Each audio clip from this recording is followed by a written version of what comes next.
நாடு முழுக்க சுங்கச்சாவடிகளில் கட்டண உயர்வு அமலானது. தமிழகத்தில் 36 சுங்கச்சாவடிகளில் கட்டணம் உயர்வு. நாடு முழுக்க இருக்கும் சுங்கச்சாவடிகளில் கட்டணம் உயர்த்தப்பட்டுள்ளது. நள்ளிரவு முதல் புதிய கட்டணம் அமலுக்கு வந்துள்ளது. நமது நாட்டில் இருக்கும் சாலை கட்டமைப்பில் நெடுஞ்சாலைகள் முக்கிய பங்கானது. முக்கிய நகரங்கள் அல்லது மாநிலங்களுக்கு இடையே விரைவாக பயணிக்கவும் சரக்குகளை எளிமையாக எடுத்து செல்லவும் நெடுஞ்சாலைகள் முக்கியமானது. விரிவான நெடுஞ்சாலைகள் கட்டமைப்பு இருப்பதாலேயே ஒரு இடத்தில் நெடுஞ்சாலைகளை பயன்படுத்தும் போது தனியாக சுங்க கட்டணம் செலுத்த வேண்டும். நாடு முழுக்க உள்ள சுங்கச்சாவடிகளின் சுங்க கட்டணங்கள் ஆண்டுதோறும் 2 முறை, அதாவது ஏப்ரல் மற்றும் செப்டம்பர் மாதங்களில் உயர்த்தப்படும்.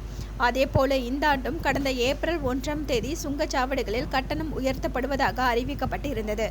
இருப்பினும் கடைசி நேரத்தில் அந்த சுங்க கட்டண உயர்வு நிறுத்தி வைக்கப்பட்டது. மத்திய சாலை போக்குவரத்து துறை அறிவுறுத்தல் காரணமாக சுங்க கட்டண உயர்வு நிறுத்தி வைக்கப்படுவதாக கூறப்பட்டது. இந்த சூழலில் லோக்சபா தேர்தல் இப்போது முடிந்துவிட்ட நிலையில் சுங்க கட்டணம் உயர்த்தப்பட்டது. இது தொடர்பான அறிவிப்பை தேசிய நெடுஞ்சாலை ஆணையம் சில நாட்களுக்கு முன்பு வெளியிட்டிருந்தது. அதில் இன்று முதல் சுங்க கட்டணம் உயர்வு அமலுக்கு வருவதாக அறிவிக்கப்பட்டு இருந்தது. அதன்படி இரவு 12 மணிக்கு புதிய கட்டணம் அமலுக்கு வந்தது. நாடு முழுக்க 5 ரூபாய் முதல் 20 ரூபாய் வரை உயர்த்தப்பட்டுள்ளது. தமிழ்நாட்டை பொறுத்தவரை 36 சுங்கச்சாவடிகளில் புதிய கட்டணம் அமலுக்கு வந்தது. மணக்கிதி, கள்ளக்குடி, வல்லம், தென்னமாதேவி உள்ளிட்ட மாநிலத்தில் உள்ள 36 சுங்கச்சாவடிகளில் கட்டண உயர்வு அமலுக்கு வந்தது.